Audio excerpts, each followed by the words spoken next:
मुरैना से दवा लेने आए विवाहिता से रेप।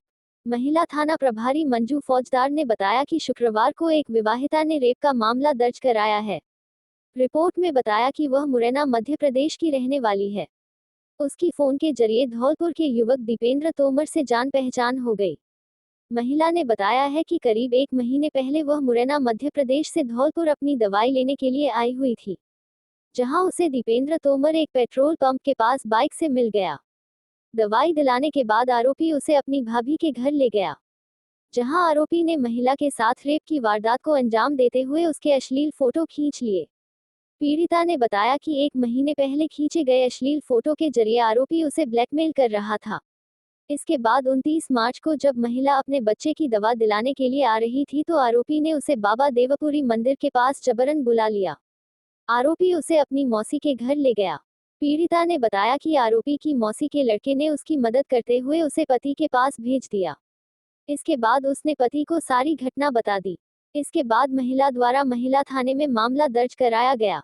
महिला थाना प्रभारी मंजू फौजदार ने बताया कि पीड़िता की शिकायत पर रेप का मामला दर्ज कर आरोपी की तलाश शुरू कर दी गई है। आइए बढ़ते हैं आज की अन्य मुख्य खबरों की ओर। नवदुर्गा महोत्सव में कवि सम्मेलन का हुआ आयोजन। कवियों ने एक से बढ़कर एक कविताओं की दी प्रस्तुति। शहर में चैत्र नवरात्रि मां राजराजेश्वरी के मेले में नगर पालिका द्वारा नवदुर्गा महोत्सव मनाया जा रहा है, जिसमें शुक्रवार रात दशमी पर मेला रंगमंच पर अखिल भारतीय कवि सम्मेलन का आयोजन किया गया। इस कवि सम्मेलन में पद्मश्री से सम्मानित डॉक्टर सुनील जोगी के साथ डॉक्टर भुवन मोहिनी, मुमताज नसीम जैसे प्रसिद्ध कवियों ने काव्य पाठ किया।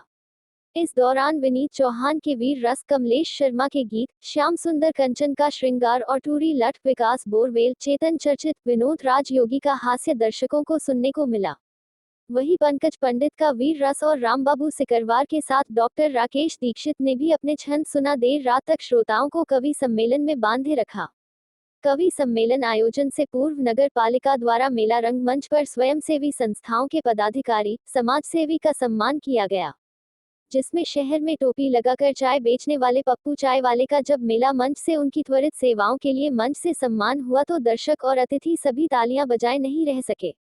इनको किया सम्मानित। इस दौरान समाजसेवी सोमेंद्र मंगल, कोतवाली SHO Mahendra Chaudhary, city incharge Shyam Sundar Sharma, 12 भाई मेला कमेटी के अध्यक्ष विष्णु मासलपुरिया, ब्लड बैंक के फाउंडर रोहित मंगल, बंदर सेवक राम कुमार चौधरी, धर्म सेवा समिति के महावीर, जनचेतना समिति के हरिबाबू गौर, पार्षद राजवीर सिंह, समाजसेवी भूरा परमार, जलदाय विभाग के एएन देशराज गुर्जर, बाबूलाल कुलश्रेष्ठ सहित विशेष हस्तियों के सम्मान किया गया। बारिश ने फिर डाली बाधा, लेकिन डटे रहे दर्शक। अखिल भारतीय कवि सम्मेलन आयोजन से पूर्व रात 8 बजे शहर में रिमझिम बारिश का दौर चला, जिससे कवि सम्मेलन में बाधा हुई, लेकिन दर्शक डटे रहे। ऐसे में 9 बजे बाद जब मौसम साफ हुआ तो अपार तादाद में तो नहीं, लेकिन सैकड़ों की संख्या में दर्शक मेला मैदान में पहुंचे और देर रात तक कवि सम्मेलन का आनंद लिया। आज शाम जागरण के साथ महोत्सव का समापन। आज बाबा श्याम के जागरण के साथ नवदुर्गा महोत्सव का समापन किया जाएगा। इससे पूर्व दोपहर में मेला मैदान में दंगल होगा, जो जगदम्बा ट्रस्ट और इमामबाड़ा कमेटी द्वारा कराया जाएगा। आइए बढ़ते हैं आज की अन्य मुख्य खबरों की ओर। 2 दिन में 2 नाबालिग लड़कियां घर से गायब, पड़ोसी युवकों पर भगाकर ले जाने का आरोप। मनिया थाना क्षेत्र में 2 अलग अलग जगहों से लगातार 2 दिन में 2 नाबालिग लापता हो गए। शुक्रवार देर शाम को थाने में दर्ज कराए गए दोनों मामलों के बाद पुलिस की 2 टीम नाबालिगों की तलाश में दबिश दे रही है। थाने में दर्ज कराए गए पहले मामले में 16 वर्षीय नाबालिग के पिता ने बताया कि 28 मार्च को उसकी बेटी को पड़ोस में रहने वाला एक युवक रात करीब 11:30 बजे अपने साथ बहला फुसलाकर भगा ले गया। सुबह के समय परिजनों के उठने पर उन्हें नाबालिग बेटी गायब मिली। तलाश के बाद आरोपियों और नाबालिग के न मिलने पर पीड़ित पिता ने थाने में मामला दर्ज कराया है।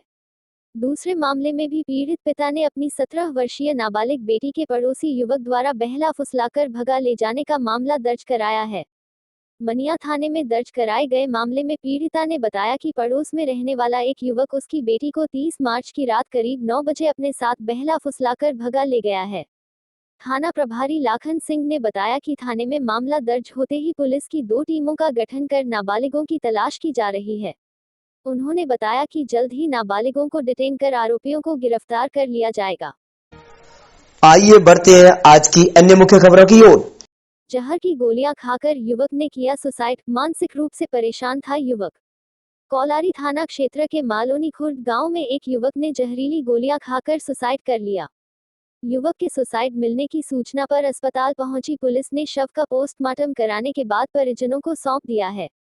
एएसआई जितेंद्र सिंह ने बताया कि रामअवतार 26 पुत्र छीतरिया के जहरीला पदार्थ खाकर अस्पताल में गंभीर हालत में भर्ती होने की सूचना मिली थी। पुलिस जब अस्पताल पहुंची तो युवक की मौत हो चुकी थी, जिसके शव को अस्पताल की मोर्चरी में रखवा दिया गया था।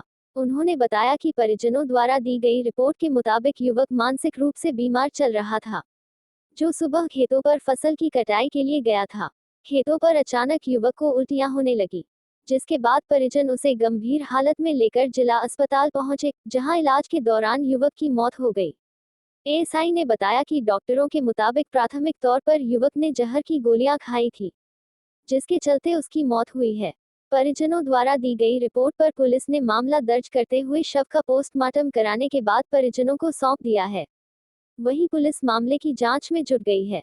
मालोनी खुर्द का रामअवतार, जो कि जिसके परिजनों ने बताया कि वो मानसिक रूप से थोड़ा परेशान था, जिसने आज नशीला पदार्थ खाकर और बेहोशी की हालत में उसे सीएचसी धौलपुर भर्ती कराया। दौरान इलाज जिसकी मृत्यु हो गई। आइए बढ़ते हैं आज की अन्य मुख्य खबरों की ओर। महिला का अपहरण कर सामूहिक दुष्कर्म का मुख्य आरोपी गिरफ्तार, 7 सालों से था फरार। बाड़ी उपखंड की डांग बसई थाना पुलिस ने सूचना पर ऑपरेशन सुदर्शन चक्र के तहत कार्रवाई करते हुए करीब 7 सालों से फरार चल रहे सामूहिक दुष्कर्म के मुख्य आरोपी को गिरफ्तार किया है। आरोपी ने 7 वर्ष पहले अगस्त 2016 में थाना क्षेत्र के गेंदा बाबा स्थान पर अपने बेटे के साथ दर्शन करने आए एक महिला का साथियों के साथ मिलकर अपहरण कर लिया और बोलेरो में डाल जंगल में ले जाकर सामूहिक दुष्कर्म की घटना को अंजाम दिया था। पिछले 7 वर्ष से पुलिस आरोपी की तलाश में जुटी थी, लेकिन उसका कोई सुराग हाथ नहीं लग रहा था। डांग बसई थाना अधिकारी मोहन सिंह ने बताया कि जिला पुलिस अधीक्षक मनोज कुमार के निर्देशन में वांछित अपराधियों और इनामी बदमाशों की गिरफ्तारी को लेकर सुदर्शन चक्र अभियान चलाया हुआ है, जिसके तहत आरोपियों की गिरफ्तारी की जा रही है। गुरुवार को सूचना मिली कि 7 वर्ष पूर्व थाना क्षेत्र के जंगल में हुए सामूहिक दुष्कर्म के मामले का मुख्य आरोपी गांव तीरकापुरा में देखा गया है। इस पर टीम बनाकर मौके पर रवाना की गई, जिसने आरोपी दाऊजी 70 पुत्र जसवंत सिंह गुर्जर को गिरफ्तार कर लिया। आरोपी दाऊजी ने अपने साथी कमलेश, सत्यवान, सत्यवीर, बादशाह और खेमराज के साथ मिलकर 14 अगस्त 2016 को गेंदा बाबा मंदिर पर दर्शन करने आए एक महिला का पहले बोलेरो में छोड़ने के बहाने अपहरण किया और जंगल में ले जाकर दुष्कर्म की वारदात की थी। एसएचओ मोहन सिंह ने बताया कि आरोपी दाऊजी के साथियों को पुलिस पूर्व में गिरफ्तार कर चुकी है, लेकिन दाऊजी गुर्जर पुलिस के हाथ नहीं लगा था, जो घटना के बाद से फरार चल रहा था। पुलिस थाने में आरोपी दाऊजी पुत्र जसवंत गुर्जर के खिलाफ विभिन्न धाराओं में मामला दर्ज है। आइए बढ़ते हैं आज की अन्य मुख्य खबरों की ओर।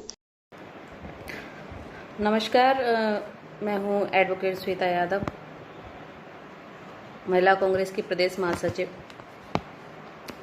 राजस्थान सरकार योजना 2023 राजस्थान सरकार योजना लिस्ट जो मुख्यमंत्री श्री अशोक गहलोत जी द्वारा जो हाल ही में विधानसभा में बजट भाषण के जवाब में बड़ी घोषणा की गई थी, उन घोषणाओं को आज 1 अप्रैल 2023 से लागू किया जाएगा, जो कि गरीब और मध्य वर्गीय परिवारों को ध्यान में रखकर घोषणाएं हुई हैं।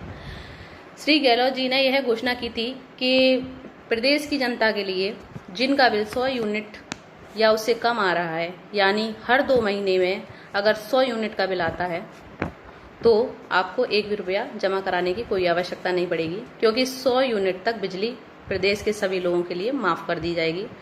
अगर 100 यूनिट से अधिक बिल आ रहा है, उनको पहले की तरह 300 यूनिट के आधार पर अनुदान देय होगा।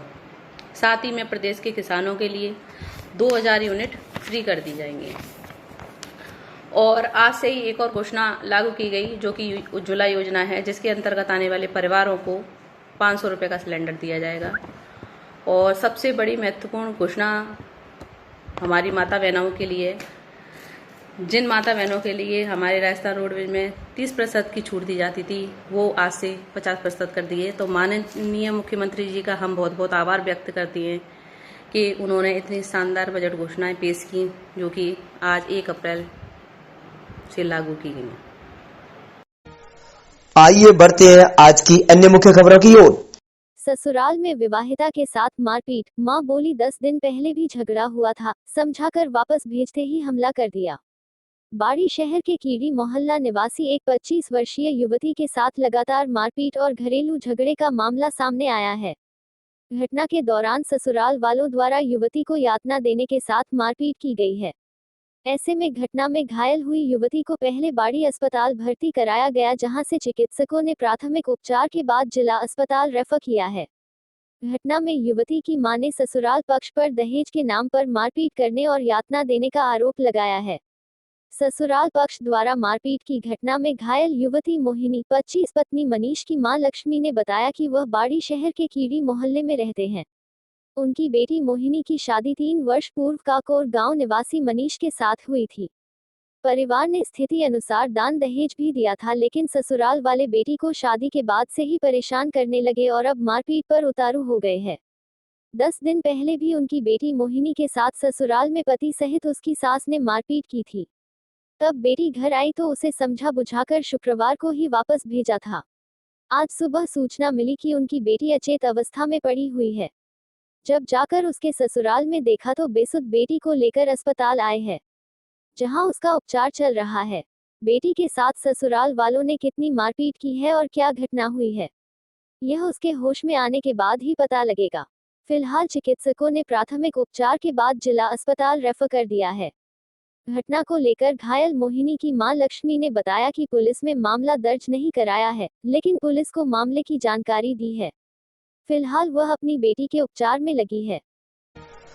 आइए बढ़ते हैं आज की अन्य मुख्य खबरों की ओर। पुलिस पर जानलेवा हमले का 1000 का इनामी आरोपी गिरफ्तार, 5 साल से था फरार। जनवरी 2018 में बजरी निकासी रोकने गई बसई डांग थाना पुलिस पर फायरिंग कर जानलेवा हमला करने के बाद फरार हुए आरोपी को शनिवार को निहालगंज पुलिस ने गिरफ्तार कर लिया है। कांस्टेबल जितेंद्र मीना की सूचना पर थाना प्रभारी विजय मीना ने आरोपी को गिरफ्तार कर उसके पास से 315 बोर का देसी कट्टा बरामद किया है।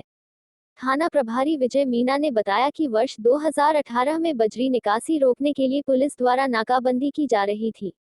इसी दौरान आरोपी दिनेश 30 पुत्र मुंशीलाल निवासी मोरौली ने पुलिस पार्टी पर फायरिंग कर जानलेवा हमला कर दिया, जिस मामले में आरोपी 5 साल से फरार चल रहा था। उन्होंने बताया कि आरोपी के पुरानी सब्जी मंडी के पास आने की सूचना कांस्टेबल जितेंद्र मीना को मिली, जिसके बाद कांस्टेबल के साथ थाना प्रभारी ने मौके पर पहुंचकर आरोपी को गिरफ्तार कर उसकी तलाशी ली तो उसकी जेब से 315 बोर का देसी कट्टा मिल गया। गिरफ्तार किए गए आरोपी दिनेश पर एसपी धौलपुर द्वारा 1000 रुपए का इनाम घोषित किया गया था। पुलिस पर जानलेवा हमले के मामले में गिरफ्तार किए गए आरोपी के खिलाफ आर्म्स एक्ट का मामला दर्ज कर उसे गिरफ्तार किया गया है। उससे हथियार की खरीद फरोख्त को लेकर जानकारी ली जा रही है। सूचना पर मैं जाप्ता के मैं वहां पहुंचा, पुलिस को देखकर भागने की कोशिश की, दस्तयाब किया गया, जिस पर तलाशी ली तो उसकी आर्ट में एक कट्टा लगा हुआ था, 315 बोर का कट्टा था, जिसे दस्तयाब कर थाना लाए, जिस पर प्रकरण दर्ज कर कार्रवाई की जा रही है। आइए बढ़ते हैं आज की अन्य मुख्य खबरों की ओर। रामनवमी के बाद चैत्र एकादशी को भरने वाला लक्खी मेला में ड्यूटी कर रहे पुलिस मित्र। चंबल के बीहड़ों में राजाखेड़ा उपखंड के दिहोली थाना क्षेत्र में मरेना के पास रहना वाली माता का मंदिर है। वैसे तो रहना वाली माता मेले का शुभारंभ 22 मार्च को हुआ, जो 8 अप्रैल तक चलेगा, लेकिन सबसे ज्यादा मान्यता रामनवमी के बाद एकादशी को लक्खी मेले की है, जो आज भरा है। इस विशाल लक्खी मेले में मध्य प्रदेश, उत्तर प्रदेश, दिल्ली एवं राजस्थान सहित अन्य सीमावर्ती इलाकों से लाखों की संख्या में श्रद्धालु शिरकत की और माता रहना वाली माता पर ध्वजा चढ़कर मनोकामना मांगी। वहीं प्रशासन द्वारा भी मेले को लेकर सुरक्षा व्यवस्था चाक चौबंद की गई। पुलिस के अलावा स्थानीय पुलिस मित्र भी सहयोग के लिए लगे हुए हैं, जिनमें विजयपाल, भास्कर शर्मा, हरिओम करतार, रिंकू उपाध्याय आदि हैं। इस बार पहुंचने वाले पदयात्रियों की संख्या ज्यादा है। पिछले 2 साल से कोरोना की वजह से पदयात्रियों की संख्या में कमी आई थी, लेकिन इस बार हजारों की संख्या में पदयात्री पहुंच रहे। पदयात्रियों के लिए लोगों द्वारा जगह जगह भंडारे लगाए। मंदिर से जुड़ी है कई किंवदंतियां। माता रहना वाली का इतिहास काफी पुराना है। धौलपुर जिला मुख्यालय से करीब 22 किलोमीटर दूर उत्तर दिशा में गांव मुरैना के पास चंबल नदी में बीहड़ों के बीच रहना वाली माता का मंदिर है। एक किंवदंती के अनुसार प्राचीन समय में श्री नारायण गिरी महाराज की कीर्ति फैली हुई थी। महाराज ने कुंतलपुर के घने जंगलों में देवी की आराधना कर मां से साक्षात्कार किया। महाराज ने इस क्षेत्र में 80 यज्ञ का आयोजन कर प्रत्येक स्थल पर देवी मंदिरों की स्थापना की थी। उनके चमत्कार आज भी लोगों को सुनने को मिलते हैं। महाराज की आराधना से देवी बाबा के साथ बालिका के रूप में चलने लगी। जहां भी बाबा होते वहीं देवी पहुंच जाती। बाबा देवी को रहना वाली नाम से बुलाते थे। जिस स्थान पर आज मंदिर है, यहाँ पर घना जंगल एवं बीहर था। बाबा ने इस स्थान पर कुटिया बनाकर तपस्या की। कुटिया के बाहर कन्या शेर पर सवारी किए खेलियां करती थी। बाबा देवी को पुत्री के रूप में मानते थे। आज देवी के प्रसाद के पास बाबा की मूर्ति विराजमान है और निर्माण के बाद बाबा को कुंतलपुर में ही समाधि किया गया। आइए बढ़ते हैं आज की अन्य मुख्य खबरों की ओर। मुस्लिम समाज अध्यक्ष सैफ सईद खान व कार्यकारिणी का हुआ स्वागत। नवरात्र महोत्सव वर्ष 2023 नगर पालिका मंडल बाड़ी द्वारा मेला ग्राउंड में मुस्लिम समाज अध्यक्ष व कार्यकारिणी का स्वागत प्रोग्राम हुआ संपन्न। नगर पालिका बाड़ी चेयरमैन होतम सिंह व वाइस चेयरमैन अहमद जमा खां द्वारा साफा माला पहनाकर किया गया स्वागत।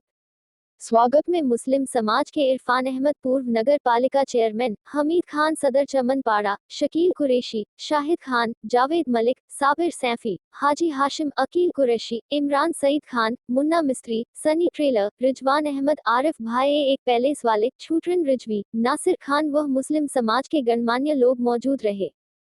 आपके अपने न्यूज चैनल रणछोड़ टीवी में खबरें व विज्ञापन लगवाने के लिए वीडियो स्क्रीन पर दिख रहे इन नंबरों पर खबरें भेजें व अपने विज्ञापन भेजें।